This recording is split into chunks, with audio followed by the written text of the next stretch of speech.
প্রতিটি ব্যাটসম্যানই তার ব্যাট নিয়ে খুবই সচেতন থাকে। অনেক খেলোয়াড় তো নিজের ব্যাটকে ছোট শিশুর মতো যত্ন করে, কারণ এই ব্যাটই তাদের সাফল্যের হাতিয়ার, তাদের প্রতিভা দেখানোর প্রধান মাধ্যম। সময়ের সাথে সাথে ব্যাট প্রযুক্তিও বদলেছে। আধুনিক ব্যাটে পাওয়ার বাড়ানোর জন্য প্রান্ত মোটা করা হয়, মাঝখানে বেশি কাঠ ব্যবহার করা হয়। কিন্তু আইসিসি কিছু নির্দিষ্ট নিয়ম ঠিক করে দিয়েছে, যেগুলো ভাঙলেই ব্যাটকে বলা হয় অবৈধ। ইতিহাসে এমন অনেক বড় তারকাই আছেন যাদের ব্যাট কোনো না কোনো সময় নিয়মের বাইরে চলে গিয়েছিল। এই ভিডিওতে ক্রিকেট ইতিহাসের এমন 10টি ঘটনা দেখাবো যেখানে ব্যাট নিয়ে বড় ধরনের বিতর্ক তৈরি হয়েছিল। 1. সুরেশ রায়না। রায়না বছরের পর বছর ভারতের হয়ে নির্ভরযোগ্য ব্যাটসম্যান ছিলেন। 2010 সালের আইপিএলে সুরেশ রায়না মঙ্গুস ব্যাট ব্যবহার করে আলোচনায় আসেন। মঙ্গুস ব্যাটে সাধারণ বা কনভেনশনাল ব্যাটের তুলনায় নিচের অংশে প্রায় 3 গুণ বেশি কাঠ থাকে। এর ফলে ব্যাটসম্যান ইয়র্কার বল ও নিচু ফুল টস বলগুলোতেও পুরো শক্তি ও জোরে শট মারতে পারে। এই ব্যাটের ব্লেড সাধারণ ব্যাটের তুলনায় 33% ছোট আর হ্যান্ডেল 43% লম্বা। মঙ্গুস ব্যাট সাধারণ ব্যাটের চেয়ে হালকা হয়। এছাড়া মঙ্গুস ব্যাটের বিশেষ গঠন ব্যাটের সুইট স্পট প্রায় 120% পর্যন্ত বাড়িয়ে দেয়। আইপিএলের তৃতীয় আসরে চেন্নাইয়ের হয়ে সুরেশ রায়না পুরো সিজন মঙ্গুস ব্যাট দিয়ে খেলেছেন। তবে পরে সুরেশ রায়না বুঝতে পারেন এই ব্যাট দিয়ে বল ডিফেন্স করা কঠিন, তাই তিনি আবার সাধারণ ব্যাটে ফিরে যান। 2. Andre Russell. 2016-17 সালের বিগ ব্যাশ লিগে ওয়েস্ট ইন্ডিজের অলরাউন্ডার আন্দ্রে রাসেল সবাইকে অবাক করে দেন একটি কালো রঙের ব্যাট ব্যবহার করে। ব্যাটে গোলাপি রঙের ডিজাইনও ছিল। এই ব্যাট নিয়ে সোশ্যাল মিডিয়ায় ব্যাপক আলোচনা শুরু হয়। অনেকে প্রশ্ন তোলে, এই ব্যাট কি আদৌ বৈধ? শুরুতে ক্রিকেট অস্ট্রেলিয়া তাকে ওই ব্যাট ব্যবহার করতে অনুমতি দেয়, কিন্তু পরে জানানো হয় এই ব্যাট বলের রং পরিবর্তন করতে পারে, যা নিয়মের বিরুদ্ধে। ফলে রাসেলকে আবার তার পুরনো সাধারণ ব্যাটে ফিরে যেতে হয়। 3. Chris Gayle. ক্রিস গেইল মানেই বিশাল ছক্কার ঝড়।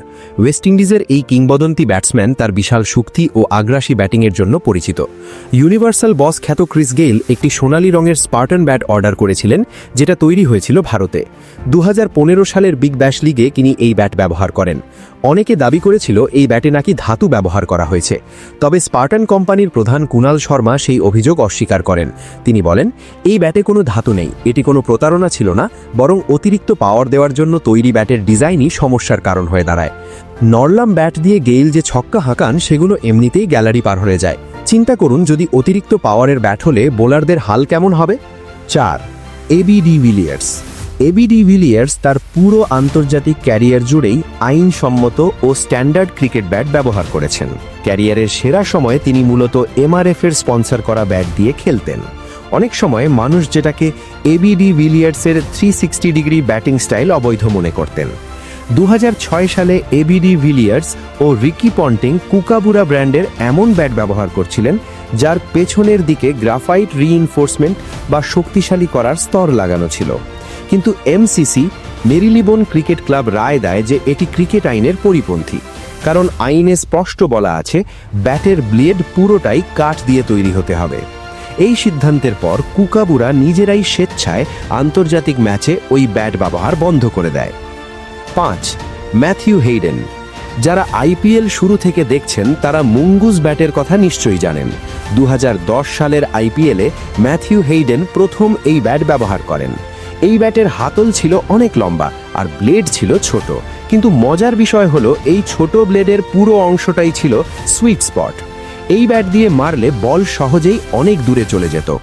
দিল্লি ডেয়ারডেভিলসের বিপক্ষে হেইডেন এই ব্যাট দিয়ে 43 বলে 93 রান করেন, কিন্তু পরে দেখা যায় এই ব্যাট দিয়ে ডিফেন্স করা বেশ কঠিন। তাই সুরেশ রায়নাও কিছুদিন ব্যবহার করার পর আবার আগের সাধারণ ব্যাটে ফিরে যান। ধীরে ধীরে এই ব্যাটের ব্যবহার বন্ধ হয়ে যায়। 6. Ricky Ponting. 2004-05 মরশুমে অস্ট্রেলিয়ার কিংবদন্তি ব্যাটসম্যান রিকি পন্টিং পাকিস্তানের বিপক্ষে সিডনিতে একটি দুর্দান্ত ডাবল সেঞ্চুরি করেন। অস্ট্রেলিয়ার অধিনায়ক একটি কালো রঙের কুকাবুরা কাহুনা ব্যাট নিয়ে মাঠে নামেন, যা দেখে অনেকের চোখ কপালে ওঠে। শুধু তাই না, কুমার সাঙ্গাক্কারার মতো বড় খেলোয়াড়ও এমন ব্যাট ব্যবহার করেন যেটার ভেতরে গ্রাফাইট স্ট্রিপ লাগানো ছিল।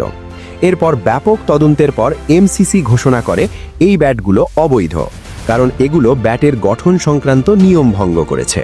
শুধু এই ব্যাটই নয়, কুকাবুরা বিস্ট ও জেনেসিস হারিকেন নামের আরও 2টি ব্যাটকেও অবৈধ ঘোষণা করা হয়। এরপর থেকে পন্টিং আর এই ব্যাট ব্যবহার করতে পারেননি। 7. Thomas white. আন্তর্জাতিক ক্রিকেট শুরু হওয়ার অনেক আগের কথা, 1771 সাল। থমাস হোয়াইট নামের এক খেলোয়াড় এমন একটি ব্যাট নিয়ে মাঠে নামেন যার প্রস্থ ছিল স্টাম্পের সমান। তার উদ্দেশ্য ছিল বল যেন কোনোভাবেই স্টাম্পে না লাগে। এই ঘটনায় প্রতিপক্ষ দল হ্যাম্বলডনের খেলোয়াড়রা প্রতিবাদ করে। দলের পেসার থমাস ব্রেটের নেতৃত্বে অভিযোগ তোলা হয়। পরে অধিনায়ক রিচার্ড নাইরেন ও ব্যাটসম্যান জন স্মল বিষয়টি ক্রিকেট আইনে তোলেন। এরপর সিদ্ধান্ত হয় ব্যাটের প্রস্থ সর্বোচ্চ 4.25 ইঞ্চির বেশি হতে পারবে না। এই ঘটনার পর থমাস হোয়াইটকে অস্পোর্টসম্যানশিপের জন্য সমালোচিত হতে হয়। মজার ব্যাপার হলো এত কিছুর পরেও তার দল চেলসি সেই ম্যাচটি 1 রানে হেরে যায়। 8. Dennis Lillee. ডেনিস লিলি শুধু একজন ফাস্ট বোলারই নন, তিনি অস্ট্রেলিয়ান ক্রিকেটের অন্যতম প্রতীক। আশ্চর্যের বিষয় হল ক্রিকেট ইতিহাসে সবচেয়ে আলোচিত অবৈধ ব্যাটের ঘটনা ঘটিয়েছেন একজন বোলারই।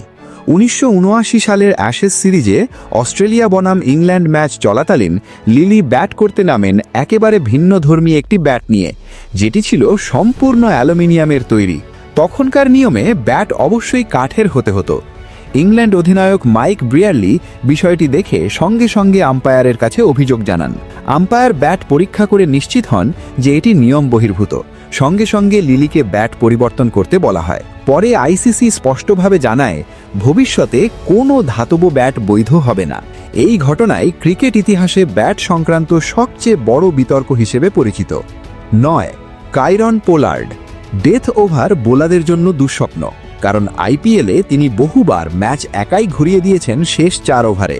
একবার 2016 সালের আইপিএলে তার ব্যাট নিয়ে প্রশ্ন ওঠে, কারণ তার ব্যাটের এজ অস্বাভাবিকভাবে মোটা ছিল। আম্পায়াররা মেপে দেখে বুঝতে পারেন এটি আইসিসি সীমার বাইরে। পোলার্ডকে সঙ্গে সঙ্গে ব্যাট বদলাতে বলা হয়। যদিও কোনো শাস্তি হয়নি, তবুও ঘটনাটি প্রমাণ করে আধুনিক টি-20 ব্যাট কতটা সীমা ছাড়িয়ে যাচ্ছে। 10. মহেন্দ্র সিং ধোনি। ধোনির ব্যাট নিয়ে বহু বছর ধরেই নানা গুজব ও অতিরঞ্জিত কথা শোনা যায়। বিশেষ করে আইপিএলে 1.25 থেকে 2 কেজি ওজনের তার ব্যাটের মোটা এজ ও ভারী কাঠামো দেখে অনেক দর্শকের মনে প্রশ্ন তৈরি হয়েছিল, এই ব্যাট কি আদৌ বৈধ? ধোনির ব্যাট ছিল নিয়মের সর্বোচ্চ সীমার মধ্যে মোটা ও ভারী, যা তাকে শক্তিশালী শট খেলতে সাহায্য করত। কিন্তু তা এমসিসির নির্ধারিত মাপ ও উপকরণের ভেতরেই ছিল। বাস্তবে ধোনি সবসময় নিয়মসম্মত ক্রিকেট ব্যাট ব্যবহার করেছেন। এই 10 জনই বিশ্ব ক্রিকেটের সেরা তারকা। তাদের কেউই ইচ্ছাকৃতভাবে নিয়ম ভাঙেননি। আধুনিক ক্রিকেটে ব্যাট যত শক্তিশালী হচ্ছে, ততই নিয়ম ভাঙার ঝুঁকি বাড়ছে। তাই আজকের ক্রিকেটে শুধু প্রতিভা নয়, প্রযুক্তিগত নিয়ম মেনেও খেলতে হয়। তারপরেও অনেক ব্যাটসম্যান বিভিন্ন রকম আকার আকৃতির, কখনো লম্বা কখনো চওড়া ব্যাট নিয়ে মাঠে নেমে পড়েছেন।